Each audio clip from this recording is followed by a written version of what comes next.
नमस्कार। आज पूर्ण विराम में हम बात करेंगे अखिलेश यादव और उनकी नई नवेली रणनीति की। जी हां, यूपी की सियासत में अखिलेश यादव और उनकी नई स्ट्रेटजी आजकल चर्चे में है। लंबे इंतजार के बाद समाजवादी पार्टी ने जो राष्ट्रीय कार्यकारिणी की घोषणा की, उसमें 24 के चुनाव की साफ झलक दिखाई दे रही है। और इस लिस्ट में सबसे ज्यादा गौर करने वाली बात यह है कि राष्ट्रीय महासचिवों की लिस्ट से ठाकुर और ब्राह्मण पूरी तरीके से नदारद हैं। और यह लिस्ट भी उस वक्त जारी हुई जब स्वामी प्रसाद मौर्य रामचरितमानस की चौपाइयों को लेकर बवाल खड़ा किए हुए हैं और खुद अखिलेश यादव शूद्र की राजनीति को रफ्तार देने में लगे हुए हैं। अखिलेश यादव जिंदाबाद जिंदाबाद जिंदाबाद। मोदी जी बताएं हमें सदन में कि शूद्र कौन कौन है। किसी चीज की मांग करना अपराध नहीं है।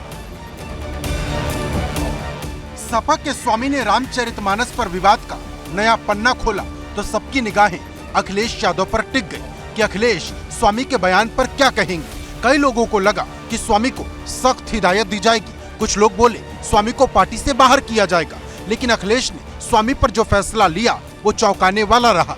अनुमानों और संभावनाओं के उलट समाजवादी पार्टी में स्वामी का प्रमोशन हो गया। न सिर्फ प्रमोशन हुआ बल्कि उनकी जिम्मेदारी भी बढ़ा दी गई। दरअसल स्वामी प्रसाद मौर्य अपनी विवादित कथा के बीच सपा के राष्ट्रीय महासचिव बन गए। सपा ने जब राष्ट्रीय कार्यकारिणी के पदाधिकारियों की लिस्ट जारी की तो स्वामी का नाम देखकर कई लोग चौंक गए, क्योंकि ये फैसला ऐसे वक्त में सामने आया जब स्वामी रामचरितमानस पर दिए अपने बयान की वजह से विवादों में है। सपा की तरफ से जो लिस्ट जारी हुई उसमें सबसे पहला नाम बतौर राष्ट्रीय अध्यक्ष अखिलेश यादव का रहा। उसके बाद किरणमय नंदा की हैसियत बतौर राष्ट्रीय उपाध्यक्ष दिखाई गई और उसके बाद तीसरे नंबर पर रामगोपाल यादव का नाम रहा, जो सपा के राष्ट्रीय प्रमुख महासचिव हैं। और फिर 14 ऐसे नाम हैं जो राष्ट्रीय महासचिव बनाए गए और यही नाम अखिलेश की 24 वाली राजनीति का बड़ा संदेश देते हैं, क्योंकि इसमें कोई भी ब्राह्मण और ठाकुर नहीं है। ऐसा पहली बार हुआ जब सपा के राष्ट्रीय महासचिवों में कोई भी ठाकुर या ब्राह्मण शामिल नहीं किया गया। पिछले 6 सालों में समाजवादी पार्टी का ग्राफ लगातार गिरा है। जितनी सीटें उन्होंने जीती थी उनकी संख्या में कमी आई है। उनके प्रति जो पब्लिक परसेप्शन है वो कमज़ोर पड़ा है। अखिलेश यादव के नेतृत्व क्षमता पर सवाल उठे हैं और ऐसा माना जा रहा है कि समाजवादी पार्टी अब समाज के सभी वर्गों को साथ लेकर नहीं चल पा रही है। तो मुझे लगता है ये पार्टी नेतृत्व और विशेष तौर पर अखिलेश यादव के पार्ट पे उनकी तरफ से ये कोशिश है कि वे इस राजनीतिक प्रतिद्वंदिता को, जो कि भाजपा के साथ है, उसे अगड़ा बनाम पिछड़ा में कन्वर्ट करें। तो मुझे लगता है कि कोई भी समाज का प्रतिनिधित्व ऐसा नहीं है जिसको ना मिला हो। और जहाँ तक सवाल आपने जिन वर्गों का किया है, तो समाजवादी पार्टी जात के आधार पर नहीं चलती है। विचारधारा है। और वैसे तो जनेश्वर मिश्रा हमारे नेता रहे, मोहन सिंह जी हमारे नेता रहे, ब्रजभूषण तिवारी जी हमारे नेता रहे। तो कुछ लोगों को संगठन में जिम्मेदारी मिली है, अभी प्रदेश कमेटी आनी बाकी है। दरअसल अखिलेश ने जिन 14 चेहरों को राष्ट्रीय महासचिव के पद पर बैठाया उनमें अधिकतर पिछड़े वर्ग से आते हैं। उसके बाद दलित समाज के नेताओं का नंबर है। यानी अखिलेश ने फिर एक बार बता दिया कि लोकसभा चुनाव को लेकर वो दलित पिछड़े वाली रणनीति पर ही आगे बढ़ेंगे। देखिए, 2024 के लोकसभा चुनाव के मद्देनजर ऐसा लगता है कि समाजवादी पार्टी ने अपनी राजनीतिक लाइन थोड़ी सी बदली है और इस बार समाजवादी पार्टी ओबीसी, दलितों और मुस्लिम की राजनीति करते दिख रही है। प्राय ये होता है कि सभी समाजों को साथ लेकर चलने का मनोभाव पॉलिटिकल पार्टीज का रहता है, जिससे लोकतंत्र को मजबूती मिलती है। मुझे लगता है कि समाजवादी पार्टी ने कुछ समाजों को अपने संगठन में ना रखे एक संकीर्ण भाव का परिचय दिया है, जो किसी भी सूरत में डेमोक्रेसी में उचित नहीं है। अखिलेश ने राष्ट्रीय कार्यकारिणी के जरिए अपना पिछड़ा दलित संदेश ऐसे वक्त में दिया जब रामचरितमानस को लेकर यूपी में उबाल मचा है। हालांकि राष्ट्रीय महासचिवों के नाम में जो सबसे ऊपर नाम है वो आजम खान का है। यानी अखिलेश ने आजम का कद ऊपर रखकर बड़ा संदेश देने की भी कोशिश की और उसके बाद नाम आया शिवपाल यादव का, जिन्हें लंबे इंतजार के बाद आखिरकार राष्ट्रीय संगठन में जगह दी गई। लेकिन सबसे ज्यादा चर्चा तो इस बात की है कि क्या अखिलेश ने समाजवादी पार्टी की राजनीति को सर्वजन से हटाकर बहुजन की दिशा में मोड़ दिया है। तो कांग्रेस तो जातीय राजनीति कभी की नहीं है और ना आज कर रही है। जो जातीय राजनीति करने वाली पार्टियां हैं वो चिन्हित हैं, उसमें आज सबसे आगे भारतीय जनता पार्टी है, क्योंकि इन्होंने जो है जाति में से जाति निकाल करके ABCD करके जो जिस तरीके का जातीय उन्माद उभारा है वो किसी छिपा नहीं है। अखिलेश यादव जी किसी भी समाज को सम्मान देने में नाकाम रहे हैं। मुस्लिम समाज हो, ब्राह्मण समाज हो, चूँकि ये एक परिवार की पार्टी है, ये हमेशा अपने परिवार की तरफ देखते हैं। इसीलिए आज इनकी पार्टी में फूट पड़ी हुई है। जो जनाधार वाले नेता हैं, चाहे वो मुस्लिम समाज के हों, चाहे वो अन्य समाज के हों, वो सब इनसे दूर जा रहे हैं। इंतजार तो शिवपाल की जिम्मेदारी को लेकर था, लेकिन जब सपा की राष्ट्रीय कार्यकारिणी की लिस्ट आई तो सबकी नजरें स्वामी की तरफ बढ़ गई। इस लिस्ट में स्वामी प्रसाद मौर्य का नाम 8वें नंबर पर जैसे ही बतौर राष्ट्रीय महासचिव देखा गया, यूपी में फिर सियासत तेज हो गई। स्वामी का नाम इस वजह से महत्वपूर्ण है क्योंकि सपा ने दलित और पिछड़ों के नाम पर जो नया प्लान तैयार किया है उसके कर्ता धर्ता स्वामी ही माने जा रहे। लेकिन जब बात ये समाजवादी विचारधारा करती है, लोहिया जी की विचारधारा की बात होती है, तो उसमें समायोजन सबका होता है। लेकिन समायोजन सबका न हो करके ये चुनिंदे कुछ जातियों को प्रमोट करके ये दिखाना चाहते हैं कि मैं पिछड़ों की राजनीति को आगे बढ़ा रहा हूं। तो मुझे लगता है कि इनको याद भी करना चाहिए, जब सत्ता मिलती है तो पिछड़े पीछे हो जाते हैं, इनके इर्द गिर्द रहने वाले कुछ लोग आगे हो जाते हैं। विरोधी कुछ भी कहें, लेकिन अखिलेश ने अपनी चाल चल दी है। वो स्वामी के बयान पर राजनीति को अपने हिसाब से आगे बढ़ाएंगे। जिस पिछड़े दलित मुद्दे पर उन्होंने पूरा विधानसभा चुनाव लड़ा, उसी दिशा में वो आगे बढ़ते नजर आएंगे, क्योंकि बात सिर्फ स्वामी प्रसाद मौर्य पर आकर खत्म नहीं होती। राष्ट्रीय कार्यकारिणी में उन्होंने कुछ ऐसे नाम भी जोड़े जिनकी चर्चा हो रही। 13वें और 14वें नंबर पर लालजी वर्मा और राम अचल राजभर का नाम भी बतौर राष्ट्रीय महासचिव है। ये दोनों ऐसे नेता हैं जो विधानसभा चुनाव से पहले बसपा छोड़कर सपा में शामिल हुए थे। ठीक उसी तरह जिस तरह स्वामी प्रसाद मौर्य भाजपा छोड़कर साइकिल की सवारी करने आए थे। बात यहाँ भी खत्म नहीं हुई। लिस्ट में आगे बढ़ेंगे तो 16वें नंबर पर आपको हरेंद्र मलिक का नाम भी बतौर राष्ट्रीय महासचिव दिखाई देगा। हरेंद्र मलिक भी विधानसभा चुनाव से पहले कांग्रेस छोड़कर सपा में शामिल हुए थे। पूर्व सांसद हरेंद्र मलिक मुजफ्फरनगर में बड़े जाट नेता माने जाते हैं। ऐसे में सपा ने पूरब से पश्चिम तक लोकसभा चुनाव की लड़ाई का ट्रेलर राष्ट्रीय कार्यकारिणी की लिस्ट में राष्ट्रीय महासचिवों के नाम के जरिए दिखा दिया है। कुल मिलाकर एक लाइन में बात यह है कि अखिलेश ने राष्ट्रीय कार्यकारिणी के जरिए पूरी तरह से जातीय संदेश दिया है, क्योंकि राष्ट्रीय महासचिवों की लिस्ट में मुस्लिम हैं, यादव हैं, वर्मा हैं, मौर्य हैं, निषाद हैं, राजभर हैं और जाट भी हैं। लेकिन अगर कोई नहीं है तो वो है ठाकुर और ब्राह्मण। Bureau report, ABP Ganga. जब से सपा के राष्ट्रीय कार्यकारिणी का ऐलान हुआ है, तब से ये चर्चा तेज हो गई है कि कहीं समाजवादी पार्टी की राजनीति सर्वजन के बजाय बहुजन की दिशा में तो नहीं बढ़ रही है। क्योंकि पहली बार ऐसा हो रहा है कि सपा की राष्ट्रीय कार्यकारिणी में कोई भी राष्ट्रीय महासचिव ठाकुर या ब्राह्मण नहीं है। इससे यह साफ संकेत है कि चुनाव में मिल रहे लगातार हार के बाद अखिलेश यादव अपने परंपरागत वोट बैंक यादव और मुस्लिम के अलावे गैर यादव OBC जातियों में भी घुसपैठ करने की कोशिश में लगे हुए हैं और इसमें वो किसी की परवाह नहीं कर रहे। अब साइकिल का हैंडल भी ठीक है और दोनों पहिए भी ठीक हैं अब। और पैडल चलाने वाले देखो कितने हमारे नौजवान साथी दिखाई दे रहे हैं। अब कोई नहीं रोक सकता रफ्तार को। जब समाजवादी और अंबेडकरवादी साथ आ गए तो कोई नहीं रोक सकता।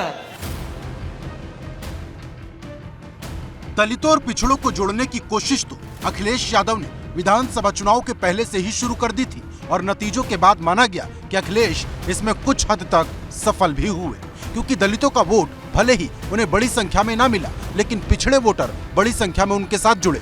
न सिर्फ यादव वोट बैंक सपा के साथ बना रहा, बल्कि कुर्मी वोटरों का एक बड़ा तबका भी अखिलेश पर भरोसा करता नजर आया। साल 2017 के चुनाव में कुल 34 कुर्मी प्रत्याशी जीतकर विधानसभा पहुंचे थे, लेकिन 2022 में ये संख्या 41 तक पहुंची। सपा की ओर से साल 2017 में सिर्फ 2 कुर्मी प्रत्याशी ही विधायक बनने में सफल रहे, जबकि 2022 में सपा के 13 कुर्मी प्रत्याशी विधायक चुने गए। यानी सपा के कुर्मी विधायकों की संख्या में 6 गुना से ज्यादा का इजाफा हो गया। बड़ी बात यह थी कि सपा के सिंबल पर लड़ने वाली पल्लवी पटेल ने डिप्टी सीएम केशव प्रसाद मौर्य को सिराथू में पटकनी दे दी थी।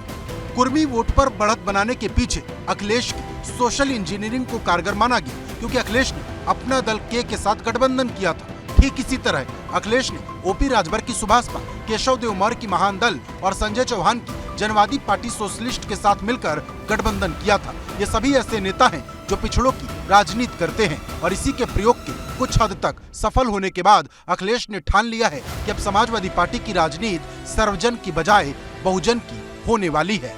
समाजवादी पार्टी, एक बार मैं फिर कहूँगा, ये सामाजिक न्याय की राजनीति करती है, और सामाजिक न्याय में वो हर समाज के लोग होते हैं, चाहे शोषित हों, वंचित हों, पिछड़े हों, दलित हों, अल्पसंख्यक हों। हम लोग सामाजिक न्याय की राजनीति करते हैं। जातिवाद की राजनीति समाजवादी पार्टी कभी नहीं की और न कभी करेगी। यूपी की सियासत में साफ तौर पर कहा जा रहा है कि दोबारा पांव जमाने के लिए समाजवादी पार्टी की साइकिल ने अपनी चाल बदल दी है। लोकसभा चुनाव से पहले सपा की सियासी लैब में भाजपा की सोशल इंजीनियरिंग से मुकाबला करने के लिए नया फॉर्मूला तैयार किया गया है, क्योंकि सपा अभी तक मुस्लिम यादव समीकरण के बूते सियासत करती रही, लेकिन 2014 से भाजपा से पार नहीं पा रही थी। ऐसे में इस बार पार्टी की नजर ओबीसी, अति पिछड़े, दलित और मुस्लिम वोट बैंक पर टिकी है। सपा प्रमुख अखिलेश यादव ने सटीक रणनीति के तहत एमवाई समीकरण के साथ अति पिछड़े दलित चेहरे को संगठन में जगह देकर यूपी में भाजपा से 2-2 हाथ करने के लिए कमर कस ली है। अखिलेश यादव एक धार्मिक कार्यक्रम में गए थे लखनऊ में, तो जहां बीजेपी के कार्यकर्ताओं या बीजेपी के समर्थकों ने उनके विरुद्ध नारेबाजी शुरू कर दी, तो उन्होंने कहा भाई मैं तो शूद्र हूँ, शूद्र, तो इसलिए बीजेपी वाले मेरा विरोध कर रहे हैं। मैं किसी धार्मिक कार्यक्रम में जाता हूँ तो मेरा विरोध करने लगते हैं। तो ये बात उन्होंने कह के एक तरह से एक संकेत दिया उन्होंने कि समाजवादी पार्टी, हालांकि माना जाता था कि यादव और दलितों का इक्वेशन नहीं बैठता है, लेकिन समाजवादी पार्टी अब दलितों को भी जोड़ने के प्रयास में है। अखिलेश की पूरी रणनीति का विस्तार सपा की राष्ट्रीय कार्यकारिणी में नजर आता है, क्योंकि अखिलेश यादव ने अपनी राष्ट्रीय टीम का गठन किया तो यादव मुस्लिम के साथ दलित ओबीसी की तमाम जातियों को तवज्जो दी, लेकिन सवर्ण समुदाय को खास अहमियत नहीं मिली। राष्ट्रीय कार्यकारिणी में शामिल 63 चेहरों में 11 यादव, 8 मुस्लिम, 5 कुर्मी, 7 दलित, 4 ब्राह्मण और 16 अति पिछड़े वर्ग के लोगों को शामिल किया गया। ब्राह्मण और ठाकुर समुदाय के नेताओं को राष्ट्रीय कार्यकारिणी में सदस्य और सचिव का पद मिला। इतना ही नहीं, पिछली राष्ट्रीय कार्यकारिणी में शामिल रही जूही सिंह को इस बार जगह नहीं मिली। जो दल जाति राजनीति करने वाले हैं वो किसी से छुपे नहीं हो। हम किसी का नाम नहीं लेना चाहते, लेकिन भारतीय जनता पार्टी का नाम इसलिए ले रहे कि आज वो सरकार में है, राज्य में भी सरकार में है, देश में भी सरकार में है, और जिस तरीके की वो ABCD करके जातियों को तोड़ करके बांट करके जिस तरीके राजनीति कर रही है, ये ना तो देश के हित में ना उन गरीबों के हित में है जो गरीबी जी को झेल रहे हैं। साफ है कि अखिलेश ने राजनीति का रास्ता बदल लिया है, क्योंकि 2012 में जब वो मुख्यमंत्री बने थे तब हालात अलग थे। 2012 में सूबे में 48 ठाकुर विधायक जीतकर पहुंचे, जिसमें 38 सपा के टिकट पर ही जीते थे। यही वजह थी कि अखिलेश सरकार में 11 ठाकुर मंत्री बनाए गए थे। इतना ही नहीं, ब्राह्मण समुदाय से माता प्रसाद पांडे को विधानसभा अध्यक्ष और ब्राह्मण नेताओं को मंत्री बनाया गया था। इस तरह से सपा के सियासी एजेंडे में ठाकुर ब्राह्मण भी अहम हुआ करते थे। लेकिन 2017 में भाजपा की सरकार आने के बाद ब्राह्मण और ठाकुरों का सपा से मोहभंग हो गया। कोई बहुत अधिक अनुसूचित वर्ग का, दलितों का सम्मान करने का भाव उनके मन में रहा हो। अब बहन जी का प्रकरण तो सब जानते हैं, वो मुख्यमंत्री थी, किस प्रकार से उनके ऊपर जानलेवा हमला किया गया। वो तो हमारे भारतीय जनता पार्टी के वरिष्ठ नेता आदरणीय ब्रह्मदत्त जी, वो वहाँ उस दिन वहाँ पहुँचे, उन्होंने उसको सारे बचाव किया उनका। तो इसलिए ऐसा कोई रिकॉर्ड तो समाजवादी पार्टी का दलित कल्याण का है नहीं। अब केवल वोट बैंक के लिए ही वो एक समाज को बांटना चाहते, विभाजन करना चाहते हैं। अखिलेश ने अपनी रणनीति 2022 के चुनाव में थोड़ी सी बदली थी, हालांकि तब भी ठाकुर की जगह ब्राह्मण नेताओं को तरजीह दी। विधानसभा चुनाव में बड़ी संख्या में ब्राह्मण नेताओं को प्रत्याशी भी बनाया, जिसमें से सिर्फ 5 ही जीत सके। चुनावी रिपोर्ट ने भी बताया कि ठाकुर ब्राह्मण और वैश्य समाज का अधिकतर वोटर सपा छोड़कर भाजपा की तरफ जा चुका है। वो पूरी तरह से अपने आप को बहुजन समाज, जिसमें कि दलित, पिछड़े वर्ग और कुछ हद तक अल्पसंख्यकों को भी शामिल करने की कोशिश अभी मुझे लगता है की जाएगी, जिसके बाद पार्टी अपने आप को एक ऐसे विकल्प के तौर पर पेश करना चाहेगी कि एक और तो भाजपा है जो कि समाज के तथाकथित जो रिच लोग हैं, सवर्ण लोग हैं, उनकी पार्टी है, और समाजवादी पार्टी वो केवल दलित, पिछड़े और अल्पसंख्यकों की पार्टी है। सवाल यह है कि क्या अखिलेश यादव यूपी के ठाकुरों का मन समझ गए हैं? क्या अखिलेश ने यह मान लिया है कि यूपी का ठाकुर समाज योगी को छोड़कर उनके पास लौटेगा नहीं? उधर ब्राह्मण और वैश्य समुदाय भी भाजपा के साथ मजबूती से जुड़ा है, और यही वजह है कि ऐसी स्थिति में सपा ने सवर्ण वोटों के बजाय बहुमत वोटों पर फोकस करने की रणनीति अपनाई है। गणित के हिसाब से देखें तो विधानसभा चुनाव में भाजपा सपा के बीच करीब 9% वोट का अंतर रहा। भाजपा को जहां 41% वोट मिले तो सपा गठबंधन 32 पर ठहर गया। ऐसे में अखिलेश यादव भाजपा के वोट बैंक से 5 से 6% वोट को हासिल करना चाहते हैं। यही वजह है कि यादव मुस्लिम को जोड़े रखते हुए अखिलेश दलित ओबीसी वोटों को साधने की कवायद कर रहे। अगर अखिलेश बसपा का वोट तोड़ने में सफलता हासिल कर लेते हैं तब भी ये अंतर भरा जा सकता है। समाजवादी पार्टी का जो चाल चरित्र चेहरा है वो बहुजनों को ठगने का है, क्योंकि हमेशा समाजवादी पार्टी एक परिवार के इर्द गिर्द घूमती है, चाहे वो रामगोपाल यादव हो, उनका बेटा अक्षय यादव हो, शिवपाल हो, उनका बेटा हो, डिम्पल यादव हो, धर्मेंद्र यादव हो, आपके दूसरे जो है तेज प्रताप यादव हो। तो ये तो यहाँ पर इनका बस नहीं चल रहा है, नहीं तो ये बच्चा जो पैदा होने वाला है उसके नाम के भी आगे सांसद लिखवा दें, विधायक लिखवा दें। अखिलेश की दलित पॉलिटिक्स किस तरह से बढ़ती जा रही, इसे इस बात से समझिए कि वो अपनी बात में दलित शब्द बार बार जोड़ रहे। पिछले साल के आखिरी दिनों में जब ओबीसी आरक्षण पर तूफान मचा था, तब उन्होंने भाजपा पर ओबीसी आरक्षण खत्म करने का आरोप लगाते हुए दलितों को साधने की कोशिश की थी। भारतीय जनता पार्टी का समय समय पर पिछड़ों के प्रति, दलितों के प्रति हमेशा सौतेला व्यवहार रहा है, और आज पिछड़ों का आरक्षण छीना है, कल दलितों की बारी हो सकती है। अब सवाल सीधा यही है कि क्या अखिलेश अपनी इस कोशिश में कामयाब हो पाएंगे? क्या वो दलित और गैर यादव ओबीसी को अपने साथ जोड़ पाएंगे? Bureau report, ABP Ganga. जिस दिन से स्वामी प्रसाद मौर्य ने रामचरितमानस पर बयान दिया था, उसी दिन से समाजवादी पार्टी वैचारिक तौर पर 2 धड़ों में बंट गई थी, और यह विभाजन लगातार बढ़ता ही जा रहा है। उसी दिन से पांडे, मिश्रा, तिवारी, सिंह टाइटल वाले सपा के नेता अपने राष्ट्रीय अध्यक्ष से गुहार लगा रहे हैं कि इस दिशा से हमें हटना चाहिए। लेकिन अखिलेश को देखकर ये लगता है कि वो कोई भी समझौता करने के मूड में नहीं है। उन्हें तो केवल और केवल दलित और पिछड़े नजर आ रहे हैं।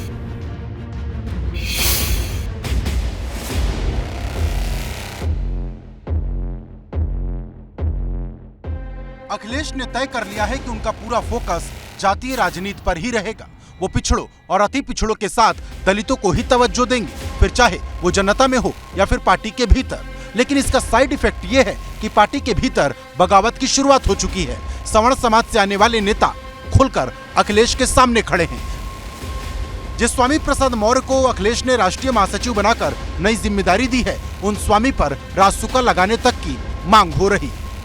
आए, मुगल आक्रांता आए, अंग्रेज आए, जो बदल नहीं पाए वो स्वामी प्रसाद मौर्य बदल लेंगे। जिसकी बात करते हैं कि पंक्तियों को हटाया जाए, संशोधित किया जाए, बैन किया जाए, उनका साहस भी कैसे होता है। जब जब स्वामी प्रसाद मौर्य जैसे लोग इस तरीके की बात करेंगे, तब तक कोई रोली तिवारी मिश्रा उनके खिलाफ खड़ी होगी। रोली मिश्रा स्वामी के खिलाफ बगावत करने वाली इकलौती नेता नहीं है। इससे पहले मनोज पांडे, पवन पांडे और राकेश प्रताप सिंह जैसे विधायकों ने भी स्वामी के खिलाफ मोर्चा खोला था। हालांकि ये बात सच है कि जब से अखिलेश ने स्वामी का समर्थन किया, तब से कुछ नेता चुप हो गए। लेकिन कुछ नेता अभी भी ऐसे हैं जो स्वामी के खिलाफ लगातार मोर्चा खोले हैं। इन्हीं में एक नाम है प्रयागराज की ऋचा सिंह का। ऋचा सिंह ने स्वामी के खिलाफ कई ट्वीट किए। किसी में स्वामी को छद्म समाजवादी बताया, तो किसी में रामचरितमानस के विरोध पर गुस्सा जाहिर किया। जो हमारे राजनीतिज्ञ हैं वो सत्ता लोलुप है। उन्हें समाज की विसंगतियों से या विषमताओं में या समाज में कोई दुर्भावना फैले, इसकी परवाह करने वाले कितने लोग हैं। तो उन्हें इससे कोई अंतर पड़ता नहीं है। और जो नेता हैं वो वहाँ पे जो गए हैं, वो अगर अन्य बिरादरियों के नेता जब जाते हैं, चाहे वो ब्राह्मण हो या दूसरे हों, तो वो पद के लिए जाते हैं। इसका सबसे बड़ा उदाहरण भारतीय जनता पार्टी है। आप देखिए कि वहाँ पे मुस्लिम पदाधिकारी भी हैं, मुस्लिम नेता भी हैं जिनको राज्यसभा भेजा गया, MLC बनाया गया, लेकिन सीधे टिकट देने से भी डरती है भारतीय जनता पार्टी। कुल मिलाकर देखा जाए तो सपा को मैनपुरी लोकसभा चुनाव में इस फॉर्मूले से भाजपा को हराने का मंत्र मिला था, जिसे 2024 के चुनाव में अमली जामा पहनाने की जिम्मेदारी अखिलेश यादव ने अपने कंधों पर उठाई है। अब इसके लिए कोई नाराज हो तो हो, ज्यादा फर्क नहीं पड़ने वाला। देखिए, मुझे लगता है कि जब स्वामी प्रसाद मौर्य को उन्होंने महत्व देना शुरू किया, उनके बयान पर कोई बहुत प्रतिक्रिया नहीं आई और अंत में उनको एक उच्च पद भी मिल गया राष्ट्रीय महासचिव का। उससे ये तो स्पष्ट है कि अखिलेश यादव और समाजवादी पार्टी का जो वर्तमान नेतृत्व है वो उनके इस अस्तित्व को स्वीकार करता है कि हाँ, स्वामी प्रसाद मौर्य हमारे लिए मायने रखते हैं। ऐसा नहीं है कि पार्टी में ठाकुर और ब्राह्मणों को पूरी तरह से किनारे कर दिया गया है। पार्टी इन्हें भी साथ रखने की कोशिश में है। यही वजह है कि सपा दफ्तर के बाहर शनिवार को नया होर्डिंग नजर आया, जिसमें लिखा गया, गर्व से कहो हम ब्राह्मण हैं। महाराष्ट्र के सपा नेता ने ये होर्डिंग लगवाया। पार्टी के पूर्व सपा नेता जो अपने आप को बता रहे हैं, उनकी तरफ से लगाया गया है पंडित अवधेश शुक्ला, और उन्होंने लिखा है, गर्व से कहो हम ब्राह्मण हैं। हालांकि उन्होंने अपने बोल्ड पर आगे ये भी लिखवाया है कि लेकिन बीजेपी ब्राह्मण विरोधी है, हम रामचरितमानस का विरोध नहीं कर रहे हैं, हम उस चौपाई में कुछ शब्द गलत हैं उसका विरोध कर रहे हैं। अखिलेश यादव की पूरी तैयारी सीधे सीधे 2024 को लेकर है और पार्टी की रणनीति बार बार यही इशारा करती है, कभी जातीय जनगणना के नाम पर तो कभी शूद्र वाली राजनीति के नाम पर। कुल मिलाकर दलित और पिछड़े ही समाजवादी पार्टी के एजेंडे में सबसे ऊपर है और अब इससे अगर कोई खुश है तो ठीक है और अगर नाराज है तो भी ठीक है। सपा अपनी दिशा अब नहीं बदलने वाली। Bureau report, ABP Ganga. कुल मिलाकर उत्तर प्रदेश में अभी से ही 2024 लोकसभा चुनाव को लेकर सियासी बिसात बिछने लगी है, जहां एक तरफ भारतीय जनता पार्टी 80 की 80 सभी सीटें जीत लेना चाहती है और इसके लिए वो रोज नए नए प्लान बना रही है, वहीं अखिलेश यादव जातीय बैरियर लगाकर उसके इस रथ को रोक लेना चाहते हैं। लेकिन सबसे बड़ा सवाल ये है कि क्या वो इस अभियान को रोक पाएंगे, कामयाब हो पाएंगे? ये बड़ा सवाल है।